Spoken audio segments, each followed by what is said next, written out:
President Ferdinand Marcos Jr. announces expanded maternity benefits under PhilHealth. For normal deliveries, coverage is expanded from 9,759 to 29,000 pesos. For cesarean deliveries, PhilHealth coverage is expanded to 37,000 pesos to 58,000 pesos to 62,000 pesos.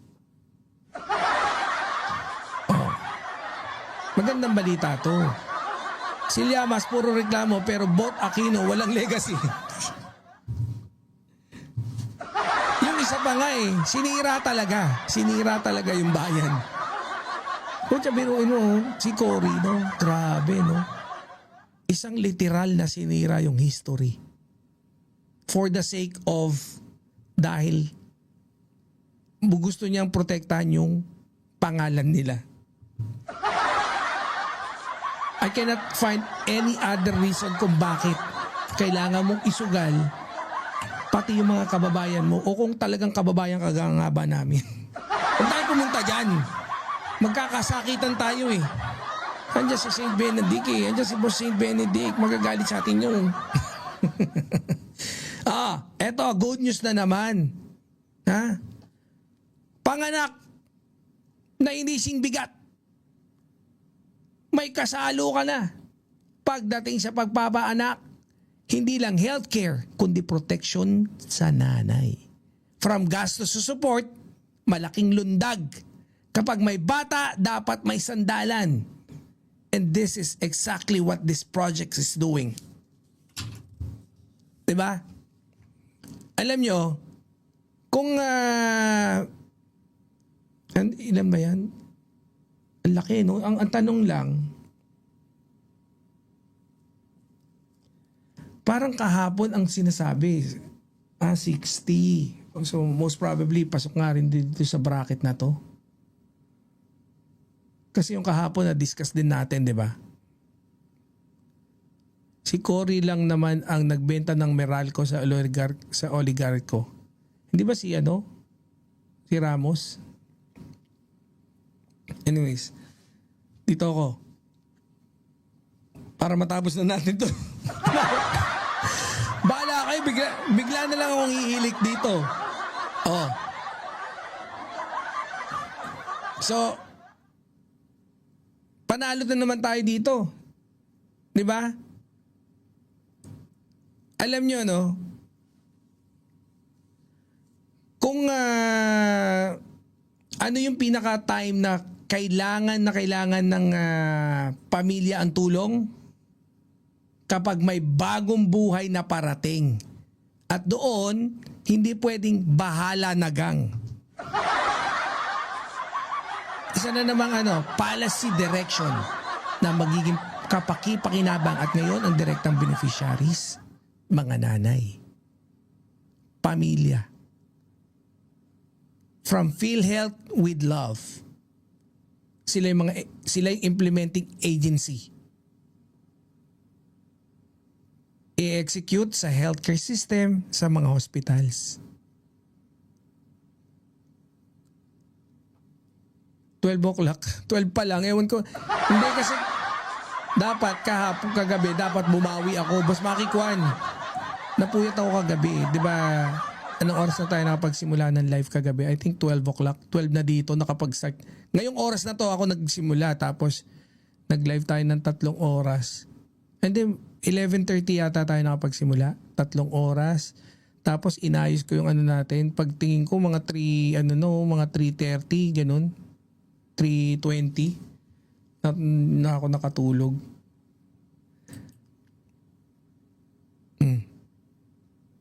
So kailangan? Yes. Pasok ba dyan if both parents of the coming baby are working? Manganganak kasi sis-in-law ko sa August. Pasok ba dyan if both parents are working? Yun lang ang hindi ko alam. No? Kasi maternity benefit Hindi ko lang alam.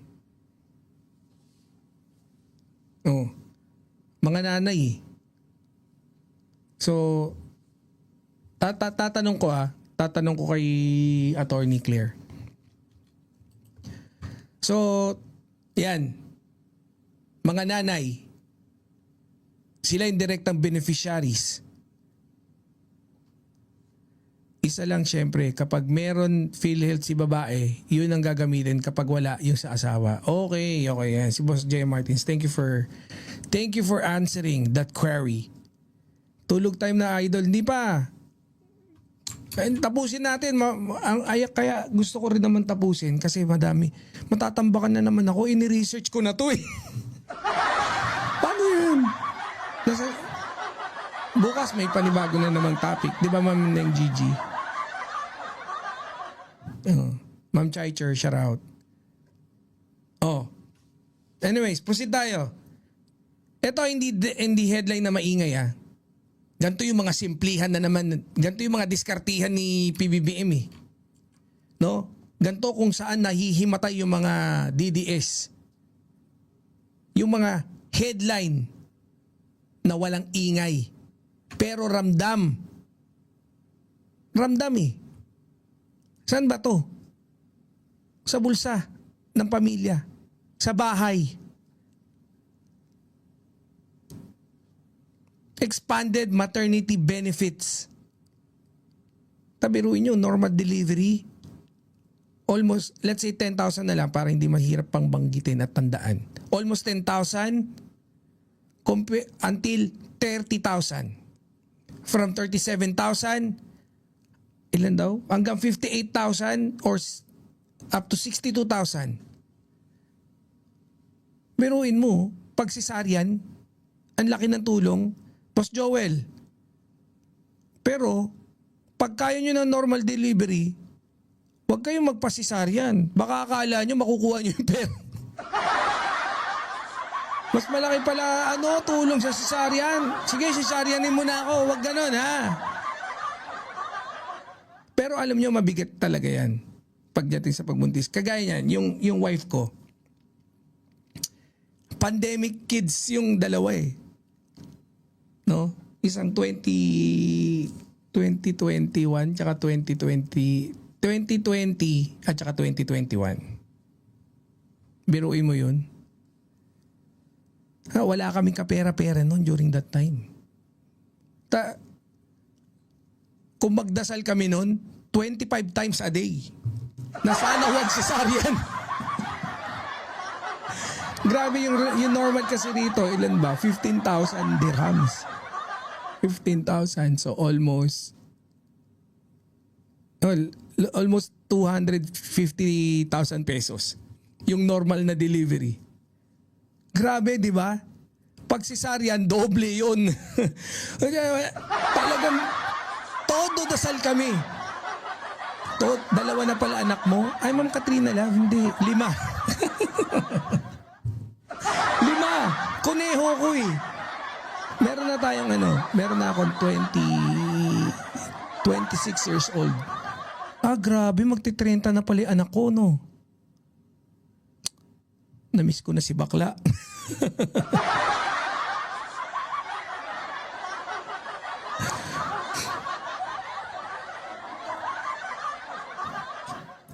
Pero yan hindi yan maliit na increase. Kasi triple halos yung sa normal na delivery. Triple yung ibibigay na incentives. Alam niyo, parang may kasama ka sa bill eh. Di ba? Dati ikaw lang yung magbabayad. Ngayon, may cashier ka na malaki. Hindi ka na solo sa laban. Pag sinabi ng pare humayo kayo at magpakarami, pwede mo na sundin. Di ba? Kasi real talk, yung panganganak equals isa sa pinakamahal na medical expenses ng pamilya. Kaya iyan ay sinusolusyonan agad ng ating pamahalaan. Totoo yan. Tama naman eh. pinakamahal na medical expense ng pamilya. Isa. Kung hindi man... Oh. At hindi mo pwedeng ipagpaliban yan. Kapag mag-expand ka ng pamilya, siguradong dadaanan mo yan. Meron kang 62K sa PhilHealth tapos meron ka pa sa SSS. Mag-anak ka na mag-anak, hayop ka! DDS, Udarluga. Mga DDS lang. Di ba? Parang emergency yan eh. Oh. Hindi mo sasabihin, oh wait lang. Next month na lang ako manganganak, wala pa akong ano eh. Doc, pwede bang extend mo muna? Wala pa kami sahod ngayon eh. Kulang pa yung pera ko eh. Di ba? Walang reschedulan. Kaya dapat ready ang system. Real impact, kapag mas mataas ang coverage, mas kaunting uutang. Mas kaunti ang uutang. Di ba, Boss Romy Barcibal? Pandemic stay at home kaya nakadalawa.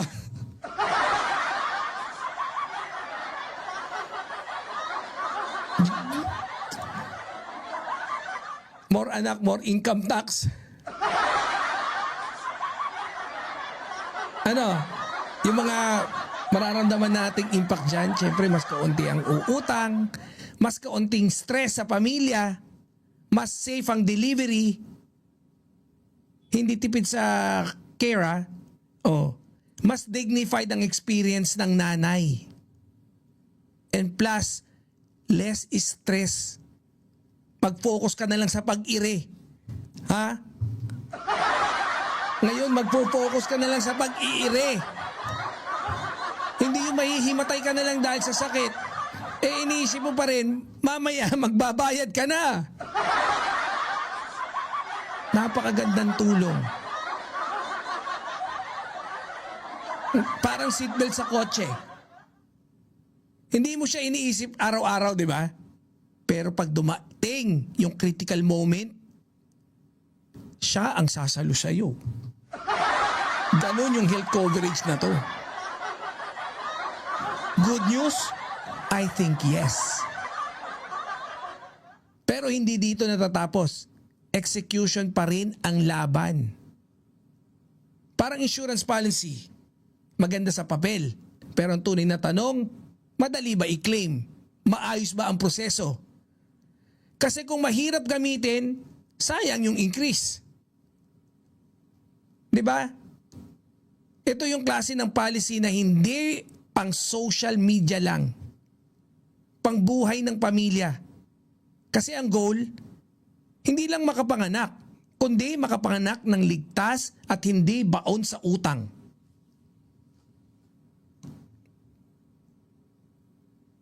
Yung mga gantong tulong ba sa tingin nyo, hindi yan random? Hindi nyo yan mararamdaman? Gusto nyo? Ano gusto nyo? I-improve pa? Pwede.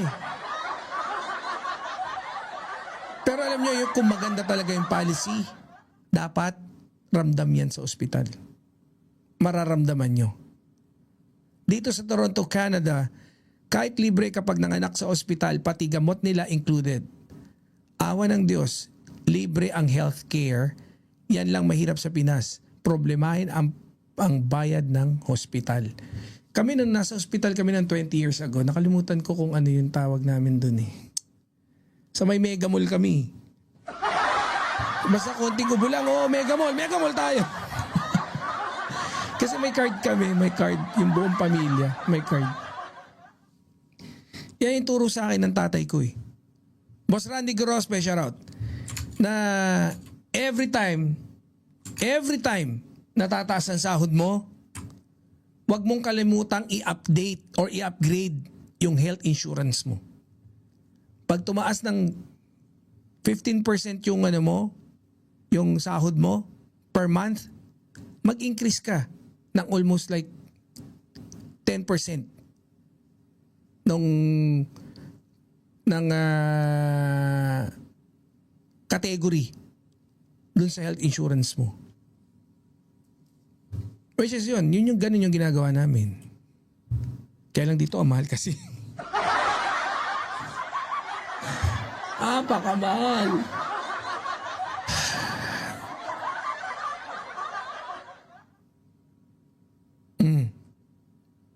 Alam niyo no, yung tunay na sukatan ng gobyerno, hindi lang sa malalaking project kundi kung paano nito inaalagaan ang simula ng buhay. And it starts doon sa baby sa tiyan nyo. Kaya itong project na to, palakpakan na naman tayo dito. Tingin ko kaya sa atin improve ang healthcare, ang laki nga ng budget ng gobyerno sa mga infrastructure projects. Hindi, I believe yun muna yung simula Tapos, i-improve yung healthcare.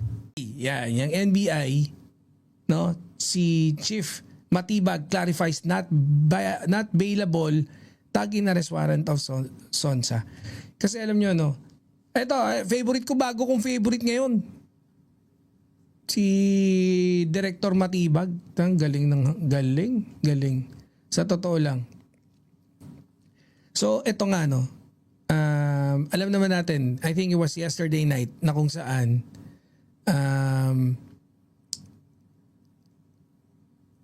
anong tawag dito kay nadakip itong si Jason sa kagabi, no?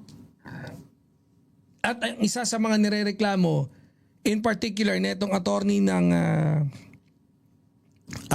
ni Jason sa, no, or siya yung legal ng SMNI, pero syempre since I think empleyado, naka-payroll naman si kaya siguro si Tolentino rin yung kanyang legal or abogado niya para hindi na tayo magpaligoy-ligoy. So, kaso hindi dahil sa pangalan, kundi dahil sa ebidensya. Human trafficking, walang exemption. Kahit sino ka pa.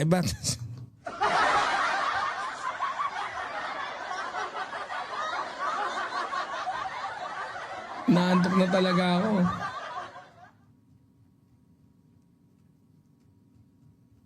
Kaya alam nyo, no, pagdating sa pag-fake news,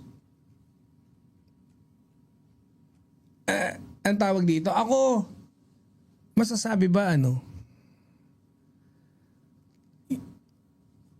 hindi ko masabi kung maingat ako sa mga sinasabi ko Pero most probably, libelous kasi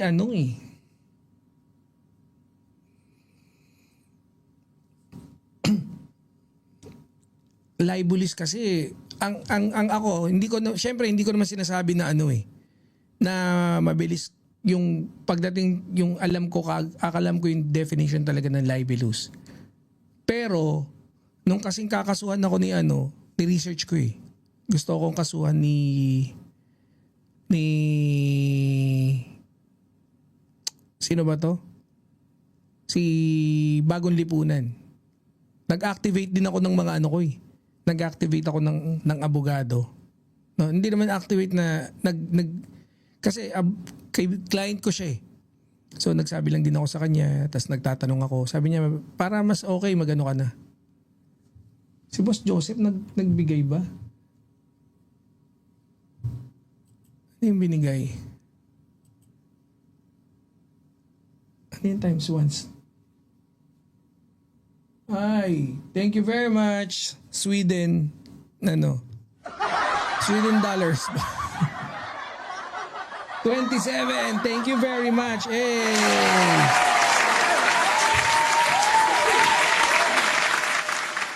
So,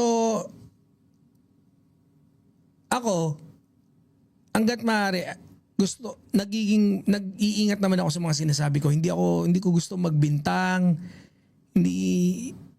Laging gusto ko, alam mo yun, ang basehan ko sa pagdating sa cyber libel, basta pag hindi ka sigurado sa sasabihin mo, kung sa tingin mo wala ka rin namang ebidensya, wag mo na sabihin. Wag mo ibintang. Kagaya ng kunyari, nanggahasa si ganto. Oh, nanggahasa ka. Eh, wala ka namang kahit anong kaalam eh. Plus, yung cyber libel, hindi ibig sabihin, mali yung sinasabi mo, ibig sabihin, or hindi ibig sabihin kahit totoo yung sinasabi mo, hindi ka na pwede ma-cyber libel. Hindi ganun yun. Basta meron kang intensyon na sirain. At pag yun yung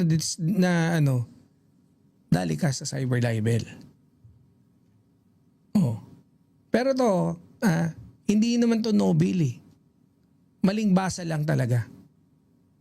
Yung bail not required versus bail non-bailable, magkaiba naman din yun.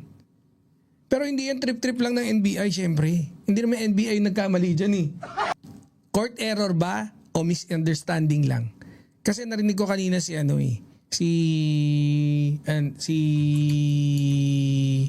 Attorney Claire, most probably baka na copy paste. Pero of course yung korte hindi papayag na yung akuin yung mali. Hoy, tulog na, hantok na nga ako, boss. Ayun na, hantok na ako.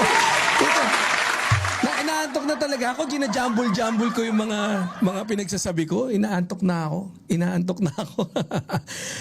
Hoy, Tol Crisulo!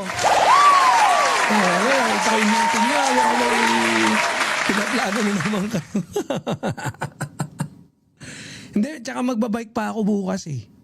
Hindi nga ako nakapag-bike kanina.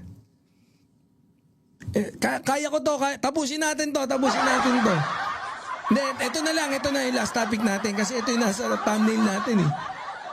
Oh. Pilitin mo makaraos. Oo nga kasi nasa na tayo pero wala pa tayo sa kalahati. Eto Eto na naman tayo eh. Isang salita ginagawang conspiracy. Not bailable daw. Pinagtripan daw ng NBI. Tanong, naiintindihan ba talaga natin yung mga legal terms? Ang problema kasi, pero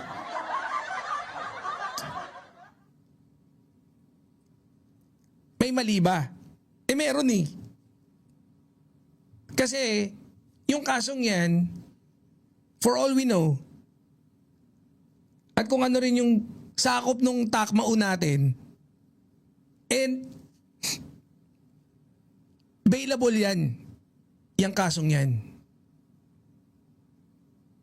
Diba? May dalawang magkaibang term. Bail not required equals hindi mo kailangan magpiyansa. Kasi pwede kang makalaya without bail eh. Usually, minor o kaya yung bailable cases. Or, yung pangalawa, non-bailable or no bail equals hindi ka pwede magpiyansa. Kasi mabigat yung kaso mong hayop ka, ganun. Heinous crimes. Parang gate yan bro eh. Sa bail not required equals bukas yung gate, pwede ka lumabas. Yung non-bailable, sarado yung gate, kahit gusto mo, hindi pwede.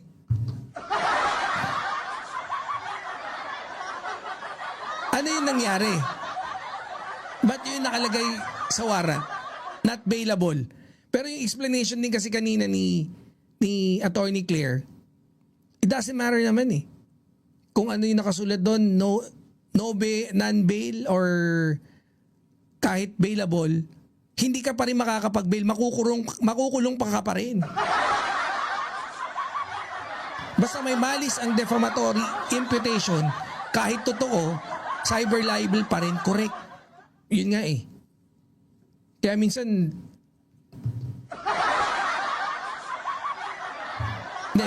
maingat din naman ako, nag-iingat ako. Kaya lang, kung talaga makakasuhan tayo, wala tayo, bulagta tayo. Ganun talaga. Baka madaan sa sorry. No? Ma'am Elizabeth, shout out.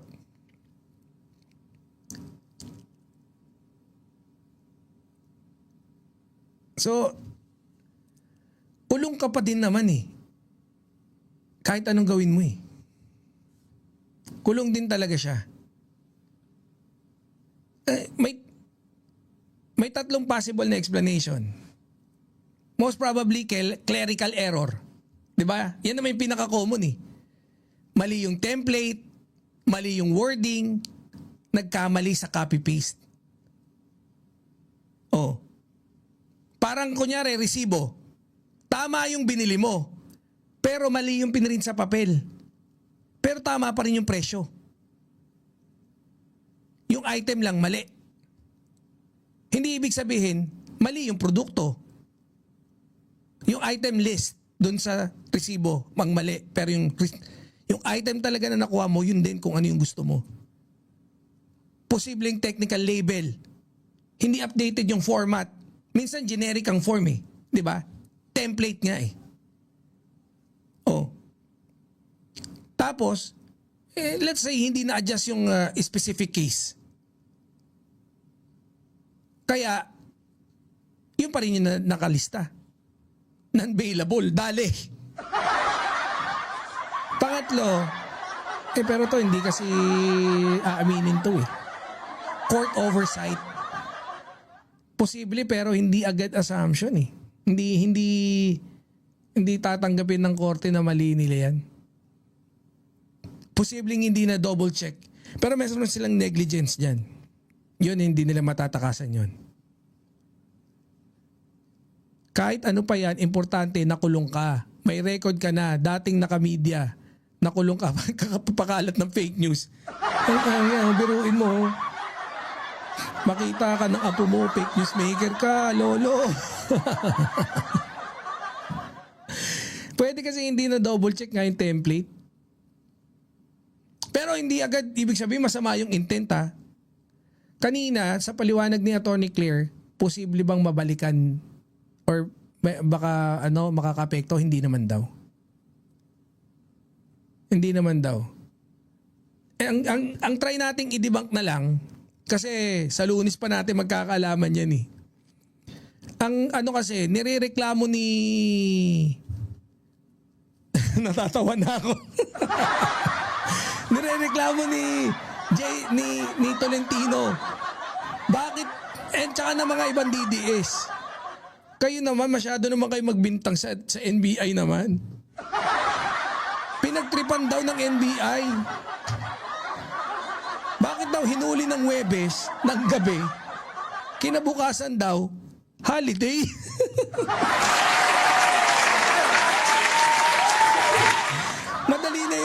Madali na yung ano eh. Madali na yung non-bailable na nakalagay eh. Madali nang pabago yun kasi sure naman na available yun. Ang problema, kahit may handa ng pera si pinadanas pa rin daw. Ba't naman ganun?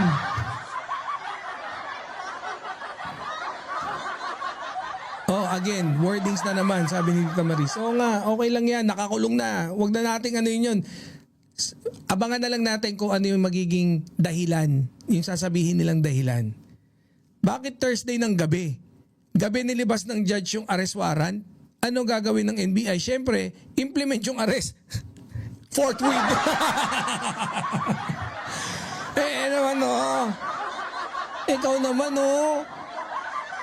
Hindi siguro. No? Kaya lang dali. Siyempre weekend, di ka na naman pwede mag-bail. Punta dinala na sa Muntinlupa eh. Ang tanong, pinagtripan ba? Baka naman hindi. Binagbibintangan nyo naman masyado yung NBI eh. Ang nagkamali, ang naman dyan, yung NBI lang eh. Yung korte sabihan nyo, ba't inilabas ng Huwebes ng gabi? Oo nga, yung arrest warrant must come from the court. Kaya nga dapat ang sisihin yung korte. Pero sisihin nyo na lang din to. Ba't sisisihin natin si Director Matibag? Ba't din natin sisisihin yung korte? Ba't din natin sisihin yung gumawa ng fake news?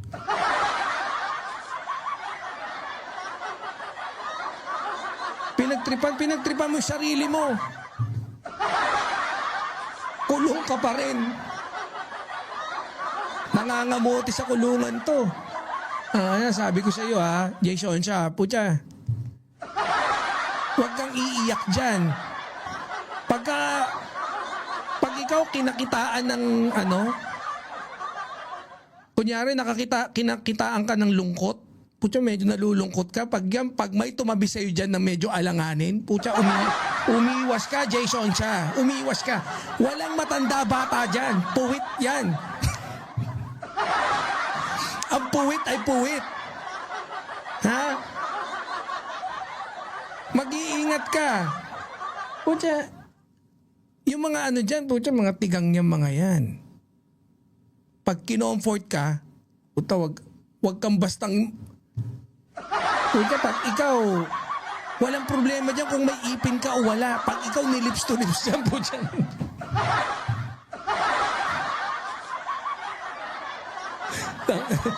Puta, pag kinis ka dyan, torrid. Torrid ka agad. Tsaka, wag kang matutulog na nakatalikod o yung nakapaside. Huwag ka matutulog na nakaside. Pagka tulog mo ganyan, tihaya. Itago mo yung puwet mo.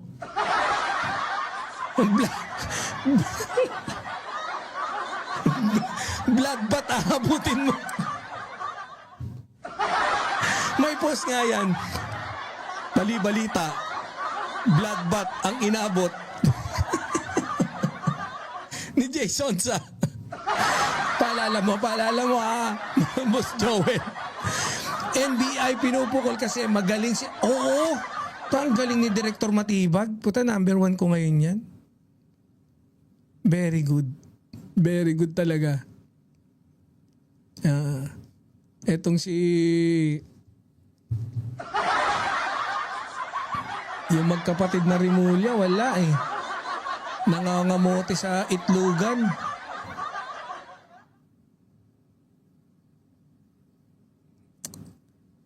Basta kami Jason sa yung mga payo namin. Wag mong kakalimutan. Putya, sinasabi ko sa iyo. Yeah, banat boy, pasok mandirig. Putya, pagka alerto ka lang lagi. Pag matutulog ka, kalahating mata lang. Yeah, banat boy, pasok mandirig. Kalahating mata lang ipipikit mo.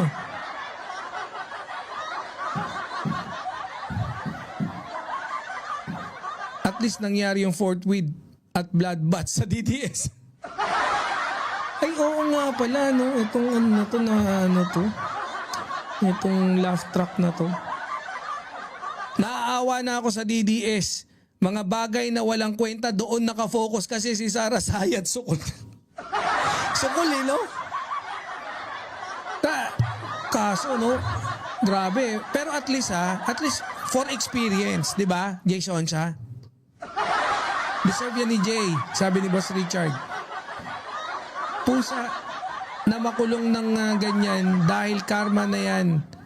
Ang tanda na niya, oo nga kung ano nung fake news pa, no? Kaya sabi ko sa iyo, Jason, mag-ingat ka dyan, mag-ingat ka. Ha? Pucha, mag-ano ka, kung pwede kang magsuot ng maong shorts, at least Pucha, pag nakamaong shorts ka, tatagal ng 15 minutes, di ba? Bago ka mahubaran. O, at least makabuy time ka ng 15 minutes bago ka mapuitan. Pwede ka na. Tapos, dapat yung mga kamag-anak, dapat bigyan nyo kagad ng toothbrush yan. Sa kulungan, kunyari wala pa. Kunyari may may cut off yung pagbigay ng mga bagong supply sa mga bagong dating Kunyari tuwing Tuesday, bibigyan ka ng toothbrush.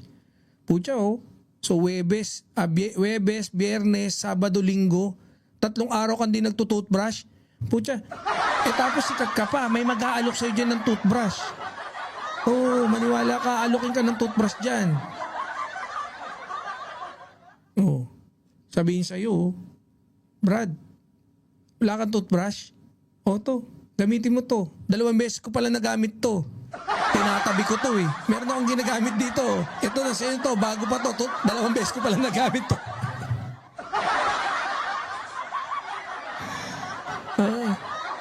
Mag-iingat ka lang dyan. Mag-iingat ka dyan. No, doon sa mga DDS na ano, i-post nyo doon sa ano niya. Or para at least makarating sa kinaukulan na mapag-ingat natin si Jason sa. Putya yung mga ganyang bungal. Putya trip na trip yan. Trip na trip magpatsupa dyan ng mga mayor.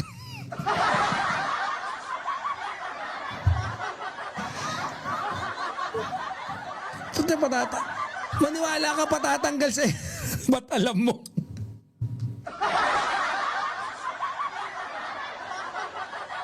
Sabi dito,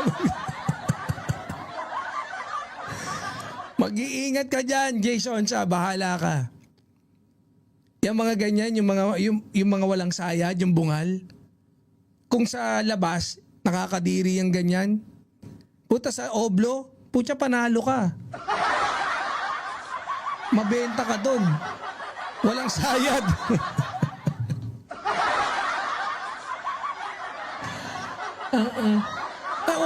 Putya maniwala ka, walang bata, matanda, may ipin o walang ganun doon. Ang puwit ay puwit.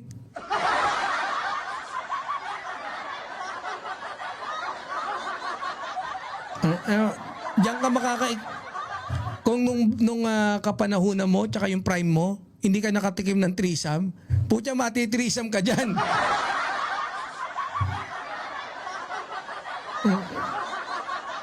Putya, ang laki pa naman ng tenga mo. Ang laki ng tenga ni Jason. Putya, grabe. Ayan o. Ay, naswerte ka na dyan. Putya, lahat ng butas may experience mo. Galing na researcher mo. Sasagipin mo pa ako Tita Maris Hindi. Ano to? May nabasa akong libro.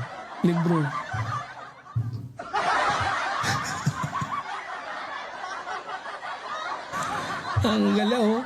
Pwede na tayo. Grabe.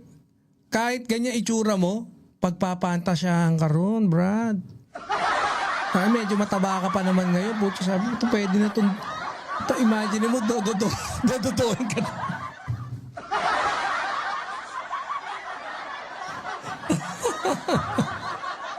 Sa tenga ipapasok.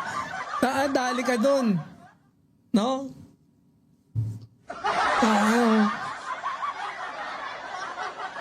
Biruin mo, habang kumakain sila dun sa, kunyari yung oras na ng pagkain, tapos nakursunadahan ka, habang kumakain sila, sabay-sabay, ikaw nandun ka sa ilalim ng mesa, nagsha-shoutout. Nagsha-shoutout ka dun sa mic nung mayor. Hello, shoutout po kay Sara Duterte.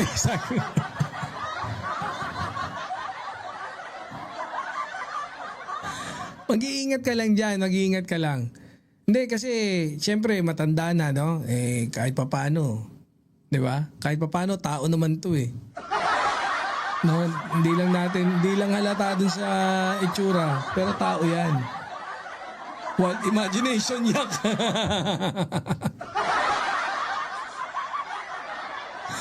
Ito may mga code dyan. Mag-iingat ka dyan pagka sinabing...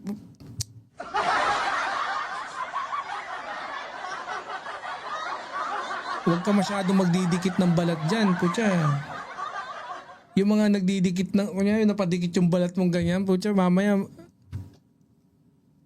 mga medyo imagine niyo may mga nakakulong diyan, mga 5 taon na, yun.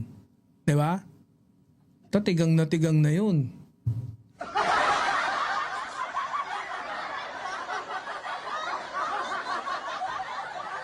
Mag-iingat ka diyan. Yan pa naman yung mga bet ngayon ng yung mga walang ipin. Yan ngayon yung bet ng mga mga mayor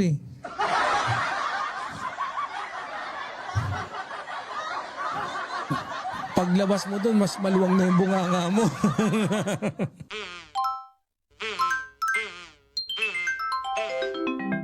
Kukulango.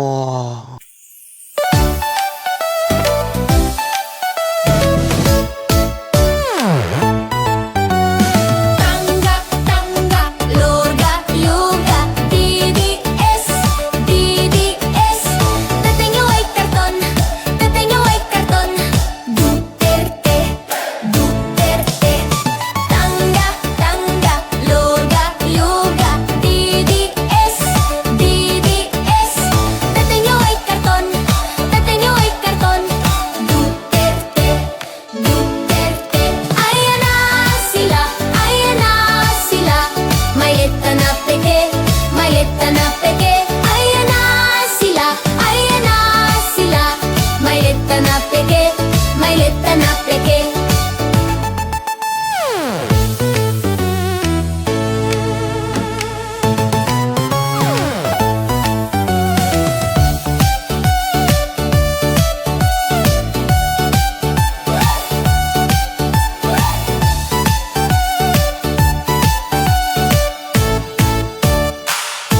news ang des. Puro fake news ang DS. Mga troll farm, mga tae.